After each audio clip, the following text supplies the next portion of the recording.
혹시 이런 경험 없으신가요?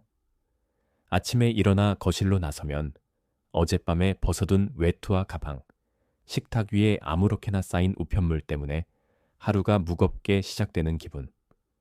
큰맘 먹고 거실을 깨끗이 치웠는데 가족들이 퇴근하고 돌아오면 반나절도 안 돼.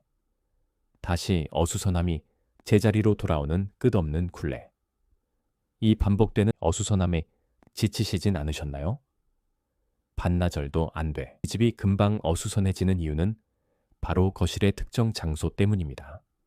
그곳은 바로 소파 위, 식탁 구석, 현관 앞 의자처럼 나중에 치워야지 하며 잠시 올려두는 임시 보관 장소입니다. 이곳이 물건들의 블랙홀이 되어 집 전체를 어지럽히는 주범이죠. 사실 이 습관은 단순한 게릴라적인 어수선함이 아니라 우리의 심리와 깊은 연관이 있습니다. 바쁜 일상 속에서 모든 물건을 즉시 제자리에 둘 에너지가 부족하거나 이건 어디에 두지? 하며 순간적으로 판단이 서지 않을 때 우리는 무의식적으로 가장 손이 가는 편한 장소에 내려놓습니다. 이 행동이 반복되면 그곳은 공식적인 잡동사니 구역이 되고 한번 자리를 잡은 물건들은 엄청난 관성을 가지게 되어 치우기가 더욱 어려워집니다. 마치 메비우스의 띠처럼 끝없이 이어지는 이 악순환을 끊어내는 첫걸음은 그 블랙홀을 찾아내는 것부터 시작해야 합니다.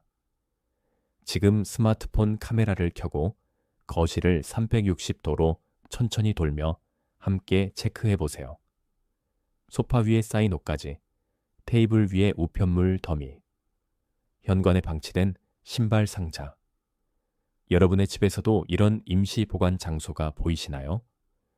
오늘은 이 블랙홀을 만드는 심리적 원인을 파헤치고 거실을 완전히 정돈하는 구체적인 방법, 그리고 온 가족이 함께 유지할 수 있는 시스템 구축법을 단계별로 알려드리겠습니다. 여기에 더해 집안에 숨은 복병인 베란다와 창고까지 완벽히 정리하는 노하우도 공유할게요. 영상을 보시면서 소파에 앉아만 계시지 말고 천천히 거실을 둘러보며 우리 집 블랙홀은 어디일까를 찾아보는 시간이 되었으면 합니다. 그럼 지금부터 시작해 볼까요?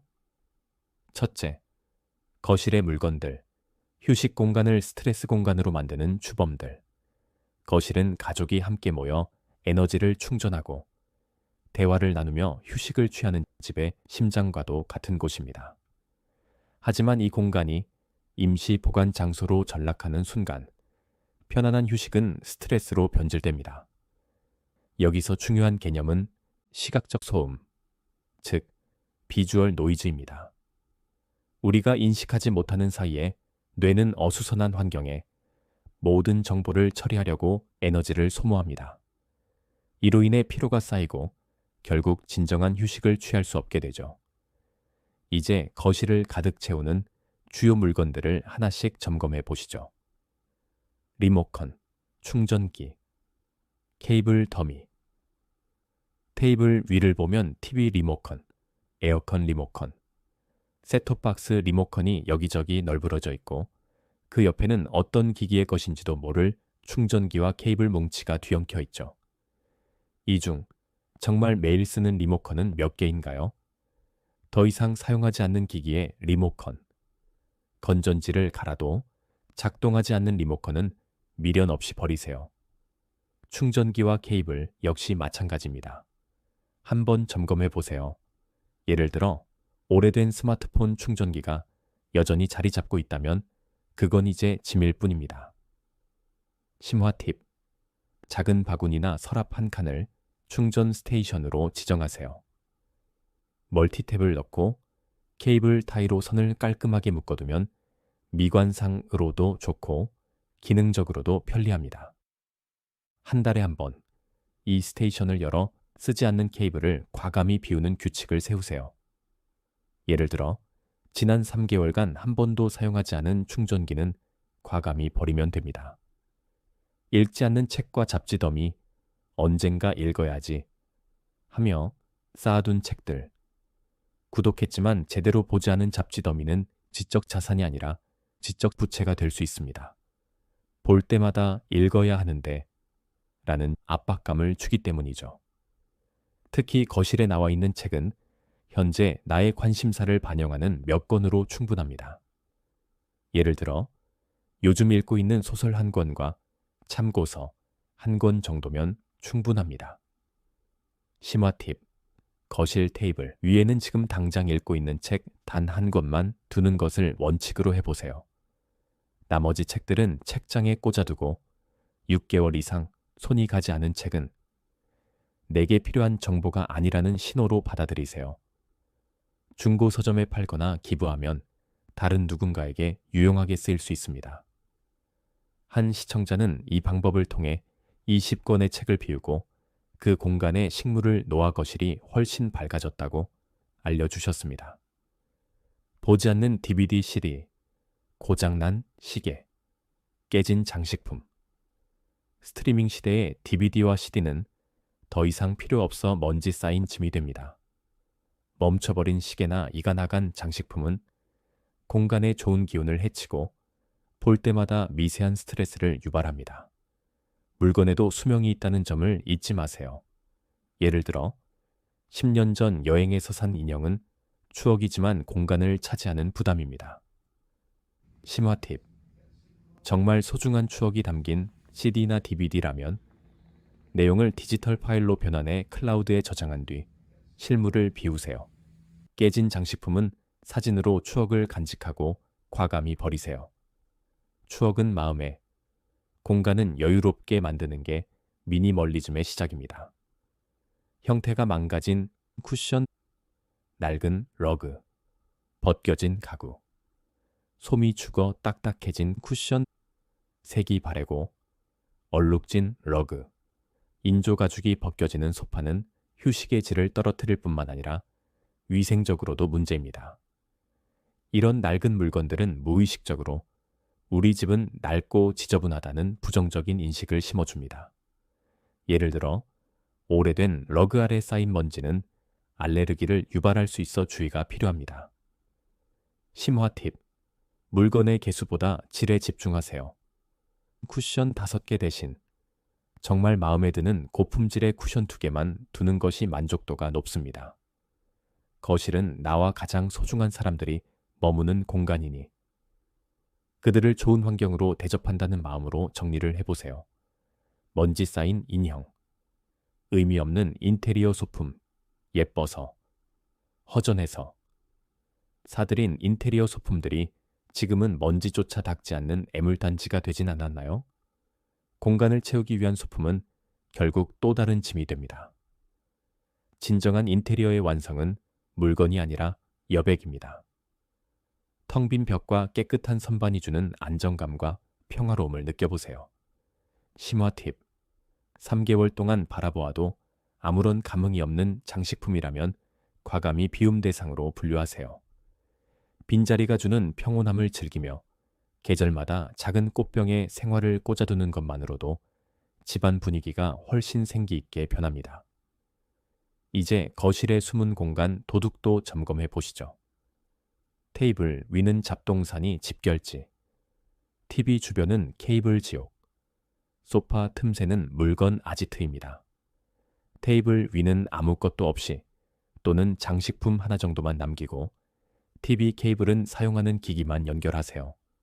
소파 아래는 매주 한 번 청소기로 구석구석 청소해 보세요. 둘째, 베란다와 창고. 미루는 습관이 쌓이는 숨은 복병. 거실 정리를 아무리 잘해도 베란다와 창고가 꽉 막혀 있다면 집은 결코 넓어질 수 없습니다. 이 공간들은 눈에 잘 띄지 않아 방치되기 쉬운데 사실은 미루는 습관과 결정하지 못하는 마음이 쌓이는 곳입니다. 이제 이 숨은 복병을 정면으로 해결해 보시죠. 베란다. 휴식 공간인가? 제2의 창고인가? 베란다의 본래 목적을 떠올려 보세요. 햇볕을 쬐고 차를 마시며 작은 식물을 키우는 작은 정원 같은 공간이죠. 하지만 여러분의 베란다는 어떤 모습인가요? 쓰지 않는 운동기구, 예를 들어 실내 자전거, 복근 운동기 등, 그리고 말라버린 화분들, 언젠가 쓸지도 모를 페인트통. 아이들이 어릴 때 쓰던 킥보드, 캠핑 의자로 가득 차 있지는 않나요? 베란다는 집안의 숨통을 틔워주는 공간이어야 합니다. 심화 팁. 베란다 비우는 날을 정해보세요. 모든 짐을 꺼낸 뒤 지난 1년간 한 번이라도 햇빛을 보았는가? 라는 기준으로 물건을 심판하세요. 기준을 통과하지 못한 물건은 과감히 비우고 작은 데크 타일이나 러그를 깔아 나만의 홈카페 공간을 만들어 보세요. 작은 의자 하나, 예쁜 화분 하나가 베란다를 완전히 새로운 공간으로 탈바꿈시킬 수 있습니다. 창고, 필요한 물건의 보관소인가, 쓰레기 매립지인가. 창고는 언젠가, 쓸 물건들의 집합소입니다. 이사 올 때 썼던 박스, 철 지난 계절용품, 고장났지만 버리지 못한 가전제품 등 언젠가는 대부분 오지 않습니다. 특히 창고 속 물건들은 돈을 주고 샀다는 이유, 추억이 있다는 이유로 버리지 못하는 감정적인 짐이 많습니다. 하지만 그 물건들이 차지하는 공간의 기회비용을 생각해 보세요. 창고 속 물건들은 우리의 발목을 잡는 과거의 짐일 뿐입니다. 심화 팁. 창고 정리의 핵심은 카테고리화와 라벨링입니다. 모든 물건을 꺼내 캠핑용품, 공구, 계절 장식처럼 종류별로 나누고 꼭 필요한 것만 투명한 상자에 담아 라벨을 붙여 보관하세요. 특히 감정이 얽혀버리기 힘든 물건들은 추억 상자를 하나만 만들어 그 안에 들어갈 만큼만 남기고 나머지는 사진을 찍어 디지털로 보관하세요. 셋째, 다시 어수선해지지 않는 시스템 만들기. 이제 거실의 블랙홀을 없애고 베란다와 창고에 묵은 짐도 덜어냈습니다. 이 상쾌한 상태를 유지하기 위한 시스템을 만드는 것이 진정한 미니멀리즘의 완성입니다. 혼자서 막막하실 수 있으니 단계별 실행 가이드를 통해 함께 실천해 보세요. 1주차, 분류와 비움. 거실의 모든 물건을 자주 쓰는 것, 가끔 쓰는 것, 안 쓰는 것으로 분류하세요. 안 쓰는 것은 바로 처분하고 베란다와 창고에서도 1년 이상 사용하지 않은 물건을 대거 비우세요. 2주차, 제자리 정하기. 모든 물건에 집을 만들어주세요. 리모컨은 작은 트레이 위, 읽고 있는 책은 협탁 위, 외투는 현관 옷걸이, 사용 동선을 고려해 정하세요. 원인, 원아웃. 원칙도 실천해보세요. 새 쿠션을 샀다면 낡은 쿠션 하나를 비우는 식으로 물건 총량을 관리하세요. 이 원칙으로 충동 구매를 줄일 수 있습니다. 주차, 습관 들이기. 매일 잠들기 전 외에서 10분 온 가족이 함께 아니면 나 혼자라도 리셋 루틴을 실천해보세요. 타이머를 맞추고 신나는 음악을 틀며 소파 위 옷가지 정리, 테이블 위 컵 치우기, 쿠션 정리 같은 간단한 활동을 게임처럼 즐겨보세요. 이 작은 습관이 대청소 부담을 덜어주고 가족 모두에게 공간에 대한 책임감을 심어줍니다. 4주차, 점검과 개선. 한 달에 한 번 30분 정도 시간을 내어 시스템이 잘 작동하는지 점검하세요. 혹시 새로운 임시 보관 장소가 생기지는 않았는지, 불편한 수납 시스템은 없는지 확인하고 개선하세요. 집은 살아있는 유기체와 같아 우리의 생활 패턴에 따라 계속 변화하고 관리해 주어야 합니다. 거실은 더 이상 물건을 쌓아두는 곳이 아니라 가족의 시간과 추억이 쌓이는 공간이 되어야 합니다. 물건을 비우면 그 자리에 쉼이 찾아오고 어수선함이 사라지면 가족 간의 대화가 늘어납니다. 정리된 공간이 주는 물리적 여유는 마침내 우리 마음에까지 평온함을 가져다 줍니다. 미니멀리즘은 단순히 버리는 기술이 아닙니다. 내 삶에 무엇이 정말 중요한지 선택하고 그에 집중하는 삶의 태도입니다. 불필요한 물건을 덜어냄으로써 우리는 시간, 에너지, 돈, 그리고 관계와 같은 더 소중한 것들을 채울 공간을 얻게 됩니다.